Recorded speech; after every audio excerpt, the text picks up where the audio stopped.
शिवसेनेत फूट पडल्यानंतर एकनाथ शिंदे यांनी सुप्रीम कोर्टाला असं काही खोटं सांगितलं होतं का, ज्यामुळे आता त्यांना सुप्रीम कोर्टात याचबाबत जाब विचारला जाऊ शकतो?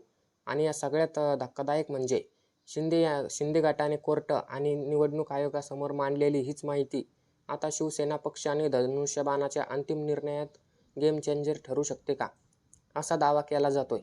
गेल्या काही दिवसांपासून सुप्रीम कोर्टात शिवसेना पक्ष आणि आमदार पात्रता प्रकरणाच्या सुनावणीला प्रचंड वेग आलाय. 30 जुलैनंतर 5 आणि 7 ऑगस्टला सलग सुनावणी झाली आणि या सुनावणीमध्ये उद्धव ठाकरे गटाचे वकील कपिल सिब्बल यांनी पक्ष घटना, विधिमंडळातील बहुमत आणि निवडणूक आयोगाच्या निर्णयावर जोरदार सवाल उपस्थित केले. त्यामुळे आता प्रश्न फक्त उद्धव ठाकरे विरुद्ध एकनाथ शिंदे एवढाच राहिलेला नाही, तर मूळ राजकीय पक्ष कोणता, यावर अधिकार कोणाचा, आणि हा अत्यंत महत्त्वाचा घटनात्मक प्रश्न बनलाय. पण शिंदे गटाने नेमकी कोणती माहिती दिली होती, त्यावर आक्षेप का घेतला जातोय, आणि हा मुद्दा अंतिम निकालात किती महत्त्वाचा ठरू शकतो? चला संपूर्ण प्रकरण सविस्तर समजून घेऊया. 2022 मध्ये शिंदे यांच्या नेतृत्वाखाली शिवसेनेत मोठी फूट पडली. शिंदे गटातील आमदार सुरुवातीला सुरत आणि त्यानंतर गुवाहाटीला गेले आणि काही दिवसातच महाराष्ट्राच्या राजकारणात सत्तांतर झालं. उद्धव ठाकरे यांनी मुख्यमंत्रीपदाचा राजीनामा दिला आणि एकनाथ शिंदे मुख्यमंत्री झाले. पण त्यानंतर सुरू झाला तो खरा संघर्ष. शिवसेना पक्ष कोणाचा, धनुष्यबाण चिन्ह कोणाचं आणि फुटलेल्या आमदारांचं काय, हा वाद निवडणूक आयोगापर्यंत गेला आणि त्यानंतर आयोगाने शिंदे गटाला शिवसेनेचा पक्षाचं नाव आणि धनुष्यबाण चिन्ह हे दिलं. ठाकरे गटाने निर्णयाला सुप्रीम कोर्टात आव्हान दिलं आणि दुसरीकडे आमदारांच्या पात्रतेचा प्रश्नही सर्वोच्च न्यायालयासमोर आला. 2022 मध्ये सुरू झालेला घटनात्मक संघर्ष आजही पूर्णपणे संपलेला नाही. आता या प्रकरणात सर्वात महत्त्वाचा मुद्दा समोर आला तो म्हणजे शिवसेनेची पक्ष. कपिल सिब्बल यांनी सुप्रीम कोर्टात युक्तिवाद करताना 2018 मध्ये अस्तित्वात असलेल्या शिवसेनेचा पक्षघटनेचा आणि त्यानंतर 2022 मध्ये शिंदे गटाने केलेल्या निर्णयाचा संदर्भ दिला. 2018 मध्ये उद्धव ठाकरे यांची पक्षप्रमुख म्हणून फेरनिवड झाली. त्या पक्षाच्या राष्ट्रीय कार्यकारिणीमध्ये त्यांना मोठं समर्थन असल्याचा ठाकरे गटाचा दावा आहे. त्यानंतर 2022 मध्ये गुवाहाटी शिंदे गटाची बैठक झाली आणि त्या बैठकीत पक्षांच्या संघटनात्मक रचनेशी संबंधित काही निर्णय घेण्यात आला असल्याचा मुद्दा सिब्बल यांनी उपस्थित केला. इथूनच एक अत्यंत महत्त्वाचा प्रश्न निर्माण होतो. ज्या गटाने पक्षात फूट पाडली त्या गटाला मूळ राजकीय पक्षाचं घटनेत बदल करण्याचा अधिकार होता का? इथे शिंदे गटाच्या भूमिकेबाबत ठाकरे गटाने गंभीर सवाल उपस्थित केले. कारण न्यायालयाने आणि निवडणूक आयोगाच्या प्रक्रियेत पक्षाची 2018ची घटना, तीच वैधता आणि तिच्या आधारे पक्षाची संघटनात्मक रचना कशी ठरवायची, हा मुद्दा महत्त्वाचा ठरला.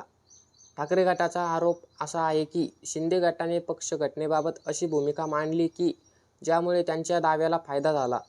याच पार्श्वभूमीवर आता शिंदे गटाने कोर्टासमोर चुकीची किंवा विसंगत माहिती दिली होती का, हा प्रश्न उपस्थित केला जातोय. मात्र एक गोष्ट इथे स्पष्ट करणं गरजेचं आहे. शिंदे गटाने जाणीवपूर्वक कोर्टाला खोटं सांगितलं असा अंतिम न्यायालयानं निष्कर्ष अद्याप आलेला नाही. हा ठाकरे गटाकडून मानला जाणारा गंभीर आरोप आहे, युक्तिवाद आहे आणि अंतिम सत्य काय आहे हे न्यायालयाच्या निकालातूनच स्पष्ट होईल. पण यापेक्षा मोठा प्रश्न विधिमंडळातील बहुमतांचा. निवडणूक आयोगाने शिंदे गटाला शिवसेनेचा पक्ष आणि धनुष्यबाण चिन्ह देताना आमदारांचा संख्याबळ हा महत्त्वाचा आधार मानला. शिंदे गटाकडे अधिक आमदार असल्यामुळे आयोगाच्या निर्णयाचा विधिमंडळाची बहुमताला महत्त्व दिलं. मात्र कपिल सिब्बल यांना युक्तिवाद असा आहे की विधिमंडळातील आमदारांचा गट म्हणजे संपूर्ण राजकीय पक्ष नाही. आमदार हे पक्षाचे लोकप्रतिनिधी आहेत, पण राजकीय पक्षाची स्वतःची संघटनात्मक रचना असते आणि त्या राष्ट्रीय कार्यकारिणी पदाधिकारी आणि लाखो प्राथमिक सदस्य असू शकतात. त्यामुळे काही आमदार एका बाजूला गेले म्हणून संपूर्ण राजकीय पक्ष त्यांच्यासोबत गेला असं थेट म्हणता येत नाही. हा आता सुप्रीम कोर्टासमोरचा अत्यंत महत्त्वाचा प्रश्न. ठाकरे गटाने याच मुद्द्यावर संघटनात्मक बहुमताचाही दावा केला आहे.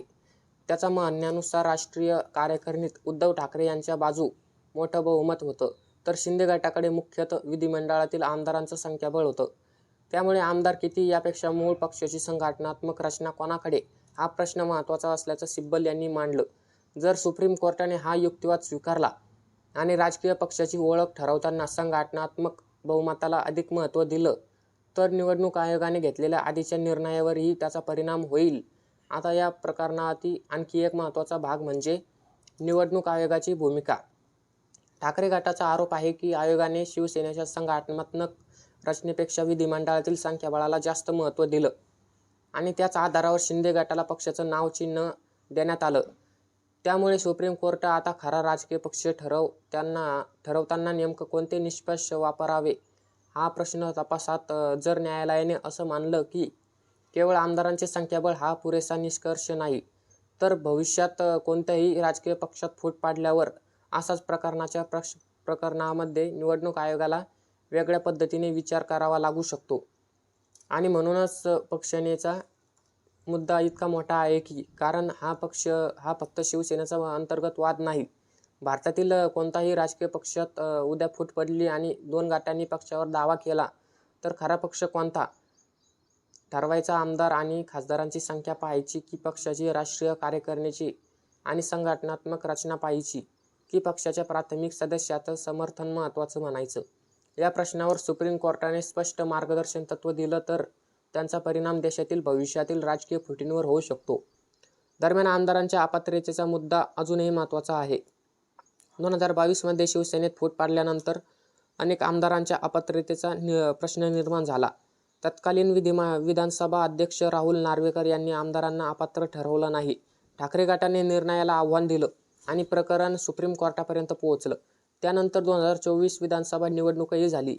अनेक संबंधित आमदार पुन्हा निवडून आले. पण 2022 मध्ये या फुटीशी संबंधित घटनात्मक प्रश्न अजूनही पूर्णपणे निघालेल्या नाहीत. त्यामुळे आता सर्वोच्च न्यायालयाचा अंतिम निकाल अत्यंत महत्त्वाचा ठरणार आहे. सगळ्यात महत्त्वाचं म्हणजे जर सुप्रीम कोर्टाने शिंदे गटाने किंवा निवडणूक आयोगाने मांडलेल्या एखाद्या महत्त्वाच्या तत्त्वांमध्ये गंभीर विसंगत असल्याचं मान्य केलं तर त्या माहितीचा आधीच्या निर्णयावर काय परिणाम होतो हा प्रश्न निर्माण होऊ शकतो. पण त्यासाठी न्यायालयाला पुरावे, पक्षांना निवडणूक आयोगासमोरील कागदपत्रे आणि दोन्ही बाजूंचे युक्तिवाद तपासावे लागतील. त्यामुळे सध्या शिंदे गटाने कोर्टाला खोटं सांगितलं आणि त्यामुळेच त्यांचा पक्ष चिन्ह जाणार असा निष्कर्ष काढणं घाईच ठरेल. मात्र ही विसंगती न्यायालयाला पटली तर नक्कीच महत्त्वाची ठरू शकते आणि म्हणूनच या मुद्द्याकडे सर्वांचं लक्ष लागलेलं आहे. आता अंतिम प्रश्न, सुप्रीम कोर्टाचा निकाल नेमका कोणाच्या बाजूने लागणार? उद्धव ठाकरे की एकनाथ शिंदे? याचं उत्तर सध्या कोणाकडेच नाही. पण गेल्या काही दिवसांच्या सुनावणीमुळे या प्रकरणात पक्ष संघटनात्मक बहुमत, विधिमंडळाचा बहुमत आणि निवडणूक आयोगाचा निर्णय हे मुद्दे पुन्हा केंद्रस्थानी आले. त्यामुळे अंतिम निकाल केवळ शिवसेना नाव आणि धनुष्यबाण कोणाकडे राहणार हे ठरवणार नाही, तर भविष्यातील राजकीय पक्षात फूट पाडल्यावर खरा पक्ष कोणता ठरवायचा यासाठी एक महत्त्वाचा संघटनात्मक संदर्भ निर्माण करू शकतो.